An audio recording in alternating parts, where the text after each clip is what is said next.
Today's lesson continues on from last week. We're still in 2 Corinthians, and we're looking at chapter 4, verses 13 through chapter 5, verse 1. So where we left off last week, we'll pick up right again tonight with this lesson. And Paul talking about those fragile jars of clay that we are, and how God's glory gets the most glory because of our fragility. It's not about us. It's not our ability to do great things. It's God inside of us that does great things. And so Paul says, in reminding you just where we were, that living constantly under the danger of death because he is a servant of Jesus, and he is glad to do this because it is resulting in eternal fruit for the Corinthian church. So he says in verse 13, "But we continue to preach because we have the same kind of faith the psalmist had when he said, 'I believed in God, so I spoke.'" So Paul is absolutely saying with certainty that he is preaching in the same kind of spirit that the psalmist spoke because he believed God. And I would say it is that very essence of belief in God, who he is, what he does. That's the source behind why people preach. That's why Paul preached. That's why I'm preaching tonight. It would absolutely be no benefit if I came to you to just, maybe we'd have a good story time, and maybe I could read you some good poetry or something, or do some impressions, or, but we preach because we believe in God. And so we keep preaching. Paul said, "I believe," just like the psalmist. I believed in God, and so I preach. And I would just encourage all of us, not just those who are ordained to the clergy, not just those in religious life, but I would encourage everyone, if you believe in God, tell somebody. Tell somebody. I've often wondered when I encounter people who tell me about that they are Christian, that they have this great belief in God, but they never talk to anybody about God. I often wonder, why? If you really believe in God, how can you not talk about God? God is pretty amazing when you get down to it. He's worth talking about. So Paul says, I preach because I believe. That's the motivation of my preaching. And he says, we know that God, who raised the Lord Jesus, will also raise us with Jesus and present us to himself together with you. Again, Paul believes in God. That's the reason he's preaching. And he's preaching a very specific message. It's the gospel of Jesus Christ. And remember that gospel culminates in the fact that Jesus is risen from the dead, not metaphorically, not spiritually, not phantasmically, but literally, biologically, tangibly raised from the dead. This is the essence of the gospel, is that Jesus is alive now. He lives. He's real. And the same God who raised Jesus from the dead, Paul says, is going to raise me from the dead. And then he says, not just me, but also you.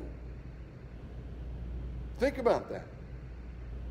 My friends, that is a gospel dogma that is essential to the true faith. We believe in the resurrection and the life everlasting. Amen. We say that all the time in the creeds. We believe in the resurrection. Well, if we believe in the resurrection, that's something to talk about. That's something to inspire our hearts to do better, greater things. And so Paul is not just excited about the fact that he's going to be raised from the dead. as the bishop of the church here in Corinth, he is excited that the Corinthian church is going to be raised from the dead. See, we're in community. We're in community. We should get excited when other people really believe in God and accept Jesus and believe in Jesus and get that great hope of the resurrection. We should be encouraged by that. It's not just me. It's we. The church is a community.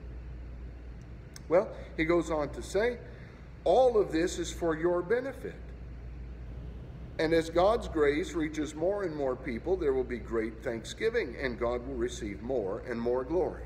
Now, that's really a great motivation for evangelism, for talking to people about this great belief that we have, that we love God, that we believe in God, that we believe that Jesus is raised from the dead, and that we'll be raised from the dead, and that they also can be raised from the dead. That's a beautiful thing to share. And it is the essence of why we do what we do, to spread the word so that God can receive more and more glory from more hearts giving thanksgiving, from the truth spreading, from people being set free from the captivity of sin and death. Paul says in verse 16, this is why we never give up. Never give up.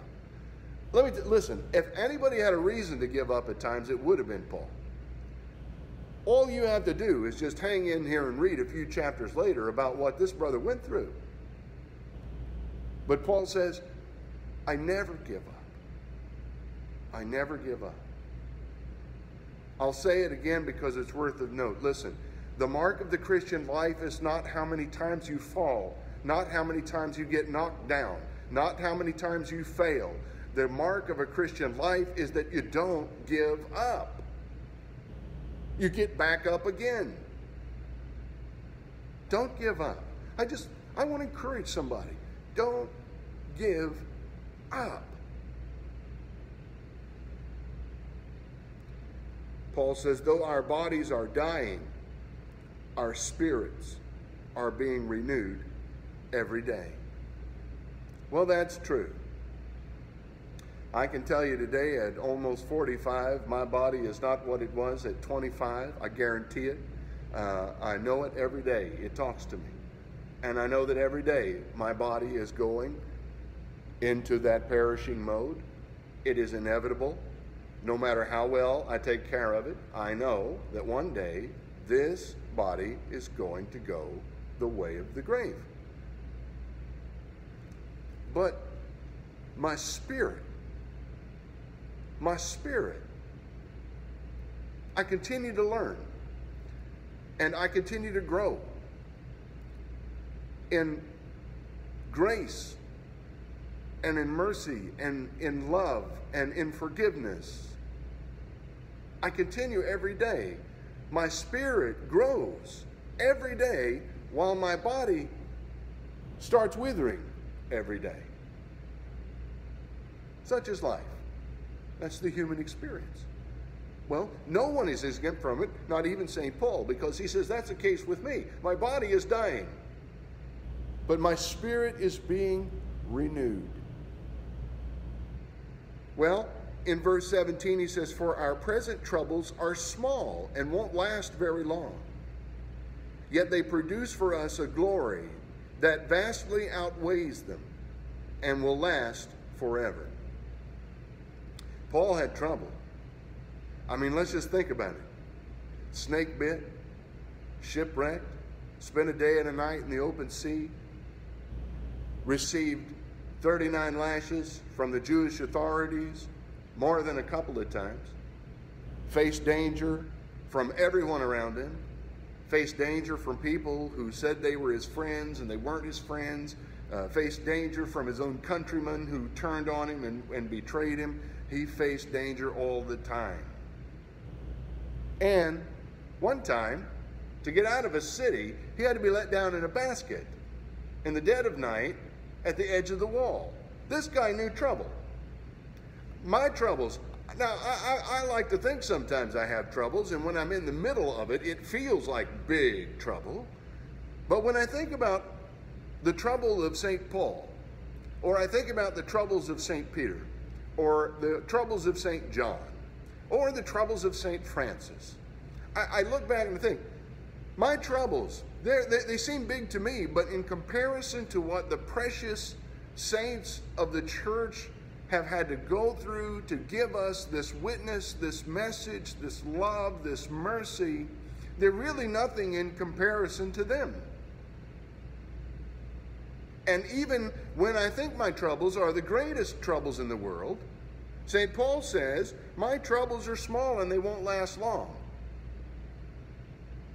They won't? Why would he say that? Well, I'm glad you asked, because he continues on and he says, we don't look at the troubles we can see now. Rather, we fix our gaze on the things that cannot be seen. For the things we see now will soon be gone, but the things we cannot see will last forever. That's his paradigm. That's his perspective, is that the troubles he faces in human life, and we've named a few of them, they're temporary. And they won't last forever. All he has to do is get through them in the present moment, because they're not going to be there always. Rather than focusing on what is wrong, rather than focusing on what his problems are, he says his gaze is on eternal things. Now that's quite a paradigm shift, because a lot of us put a lot of attention on the things going on that's wrong in our life right now, but how many of us spend more time focused on the things that are going to be great than the things that are wrong at present time? I hear him also say, and I'm reminded in Romans 8:17, where he says, this suffering. Well, he says, if we're to share in the glory of God, we must share in his suffering. And so since that is his understanding of the gospel, is that there's no glory without suffering, then he says, I choose not to focus on all the things that I'm going through right now. Rather, I focus on the glory that I'm going to get when this thing is really done. That's what we call keeping your eyes on the prize at the end of the race. He'll talk about that too. This is an amazing epistle, really. You should spend some time in it. It really is wonderful. For we know that when this earthly tent we live in is taken down, what's he talking about? Well, he refers to it. He says, that is, when we die and leave this earthly body, we will have a house in heaven, an eternal body, made for us by God himself, and not by human hands. That's the goal. That's the prize. We suffer what we must now, but in our hearts and in our gaze fixed on the glory that will be revealed to us on that day when this earthly body is laid down and this heavenly body is put on. Now, I was raised when I was young, people used to get excited about this stuff. They really were excited about it. Oh, that we could get excited again about the glory of God, about the gospel of Christ, that the same God who raised Jesus from the dead will raise us also, and that we can't quit. We can't give up. We've got to keep on pressing. There's a song by that name, by the way. I happen to like the band a lot. We got to keep on pressing. We got to keep on reaching. Keep on confessing. Keep on believing. Because in the end. We can't give up. Don't give up. We will receive. No matter how bad our sufferings on earth are, they will not be worth comparing to the glory that God has prepared for us who love him, who didn't quit. Weren't perfect, by no means, but didn't quit. So my friends, when this earthly body goes the way of the grave, and it certainly shall, let us fix our gaze on heaven and that great day of transformation when this perishable shall put on imperishable, where this mortal shall put on immortality. And we can finally say with Paul, oh, where is your sting?